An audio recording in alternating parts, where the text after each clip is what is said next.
kayaking is onomatopoeic. A boof is where the boat lands flat with so much gusto that it makes the boof sound as it lands. That flat landing allows you to carry on keeping all of your momentum and all of your stability.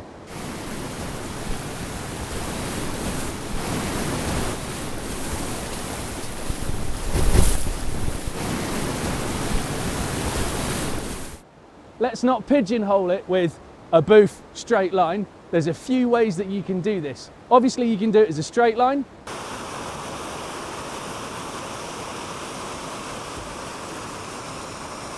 You can also do it by offsetting your boat and turning it to straight.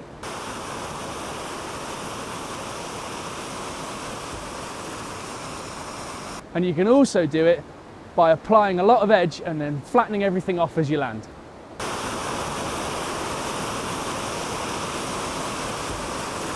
Let's have a look at the straight boof then. So for the straight boof, I'm going to get a bit of momentum, a pause before the lip of the drop, place my paddle stroke right on the edge and drive my boat off of it so that it lands flat and carries on with a bit of momentum. So we've chosen this friendly pour over to demonstrate the techniques on. It's a great pour over because it doesn't have much toe back at the bottom, it's not too much of a drop, it has a simple run in and below it is a nice easy section of white water.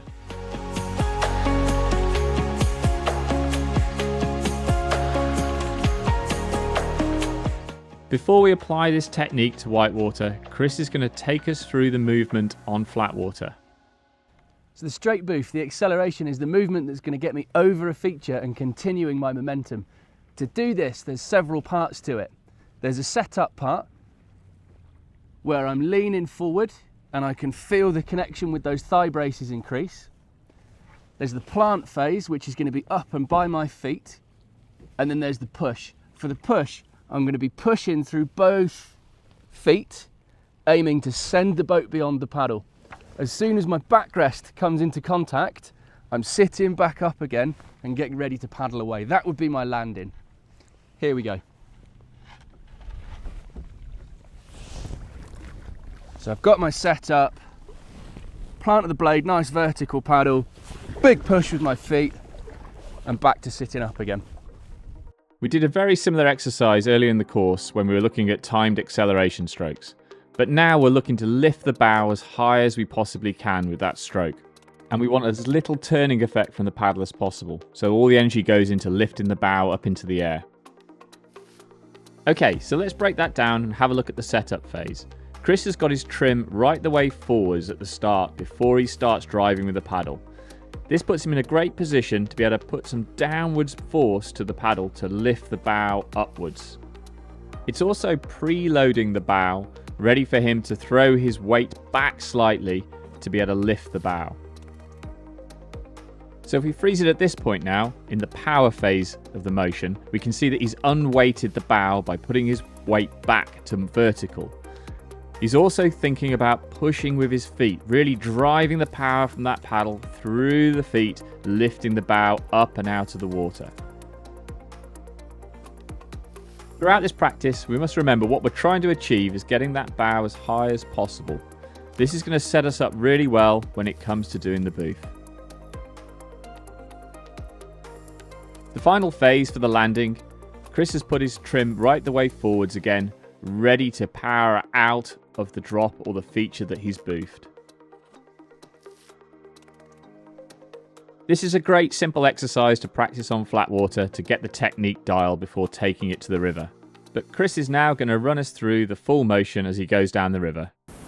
We found a lovely spot here just to have a bit of a practice of boofing. What makes this perfect for it is the fact that it's very few consequences in and around the boulders that are at the bottom there. So I'm going to think about three things. These are the things that I'm looking for. The first one is moving quicker than the water. The second one is my timing on the lip. And the third one is landing upright and slightly forward to keep my balance and my stability. Here we go.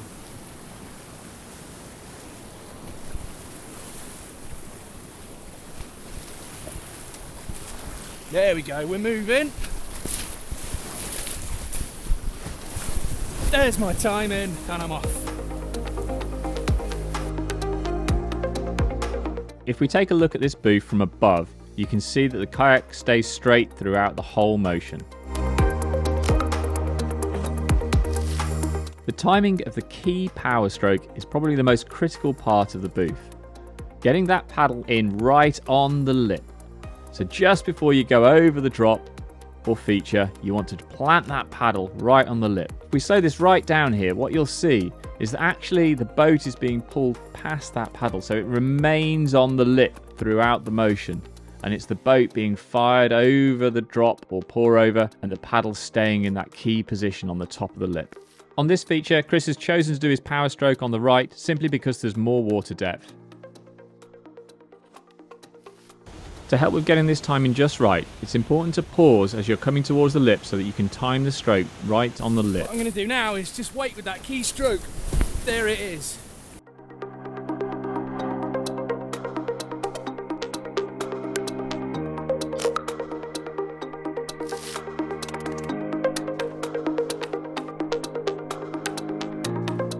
The chances of being able to just continue paddling and end up with the stroke timed on the lip is quite slim, so focus on pausing so that you get that timing just right. Because I'm lining myself up now for this booth here.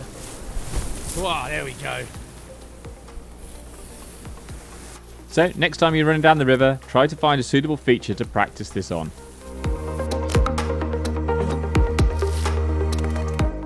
As you develop this skill, think about these key areas. First of all, make sure you've got more momentum than the flow of the water, so you hit that lip with some speed.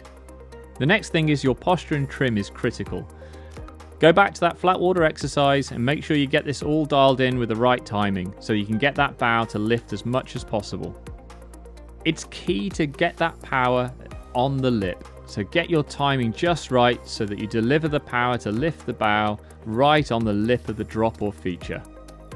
It's then time to prepare for the landing by bringing your trim forwards and paddle away in control with the bow nice and dry.